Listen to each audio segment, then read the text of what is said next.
Muy buenas, Riders. Ya estamos aquí de nuevo. Mirad lo que estamos haciéndole a la moto.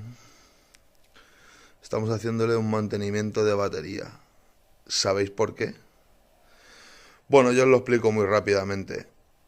Puesto que con el trabajo no puedo usarla como a mí me gustaría y lleva aquí unos cuantos días parada, he optado en hacerle un mantenimiento a la batería antes de que se agote o tenga algún problemilla. Así que he puesto un cargador de baterías inteligente y también es un mantenedor de baterías en este caso. Así que ya sabéis, un dato más de Todos en Moto. Bye bye.